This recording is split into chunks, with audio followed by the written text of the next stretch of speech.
Top quality और consistent performance के लिए सिर्फ सिल्वर पंप्स। टॉप क्वालिटी और कंसिस्टेंट परफॉर्मेंस के लिए सिर्फ सिल्वर पंप्स, नाम याद रखना।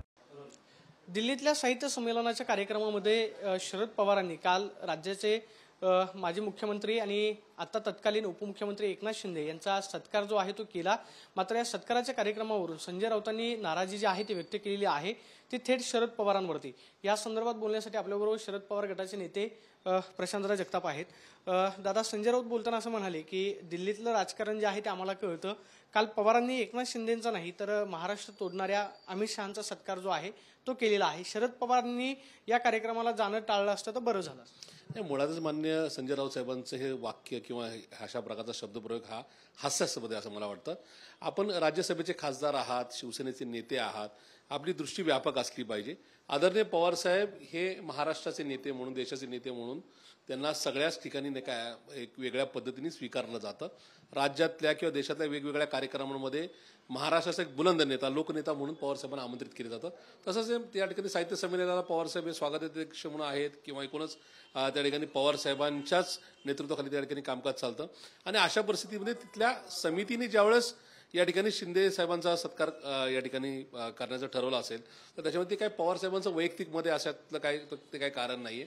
पण असं असताना पवारसाहेब एक वेगवेगळ्या कार्यक्रमाने, वेगवेगळ्या राजकीय पक्षांच्या वेगवेगळ्या संस्थांच्या कार्यक्रमाला प्रमुख पाहुणे म्हणून किंवा त्यांच्या शुभहस्ते कार्यक्रमाचा शुभारंभ अशा प्रकारच्या कार्यक्रमाला जातात। त्याच्यामुळं याचा अर्थार्थी वेगळा नका संबंध लावण्याचं खरं काय कारण नाही। या ठिकाणी अमित शहांचा सत्कार किंवा बाकीच्या गोष्टी अशा प्रकारचा वाक्यप्रयोग करून माननीय संजय राऊत साहेब हे कदाचित महाविकास आघाडीमध्ये मिठाचा खडा टाकण्याचा प्रयत्न करतात असं मला वाटतं।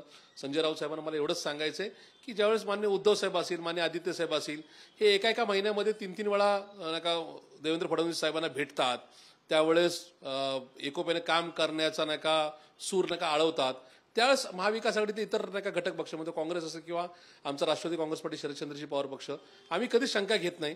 आणि असं असताना जर त्या समितीच्या वतीने शिंदे साहेबांचा सत्कार करायचं ठरवलं असेल, तो पवार साहेबांच्या शुभ हस्ते करण्यात आला असेल तर त्याचा वेगळा अर्थ काढणं एकूणच हे हास्यास्पद आहे असं मला नक्की वाटतं। संजय राऊत बोलताना असं म्हणाले की आम्हाला माहिती आहे की साहित्य संमेलन नाही तर एक प्रकारचे पैसे कमी पडल्यामुळे हे पुरस्कार जे आहेत ते विकले जातात। अशा पद्धतीने त्यांनी आरोप करणं हे याकडे कसं पाहता की त्याचं म्हणतात की हा पुरस्कार जो आहे तो विकला गेलेला आहे।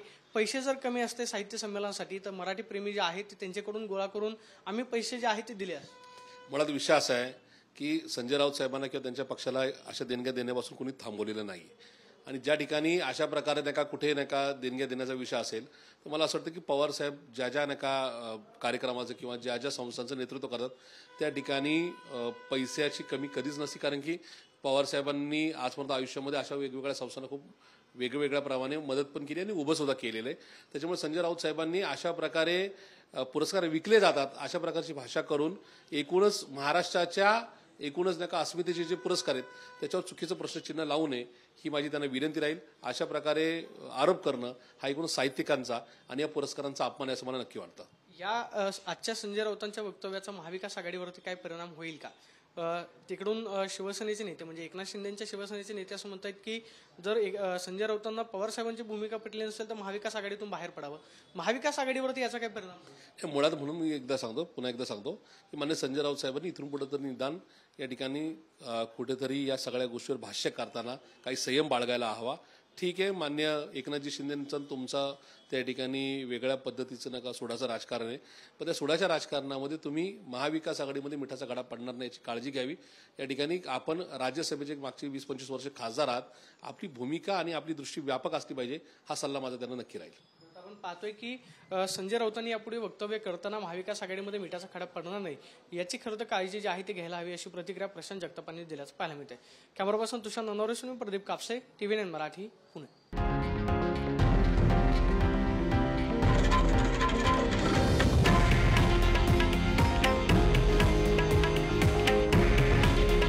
हे आहे देशातील नंबर 1 न्यूज नेटवर्क आणि आपण पाहत आहात TV9 मराठी। काळजी तुमची, हित महाराष्ट्राचं।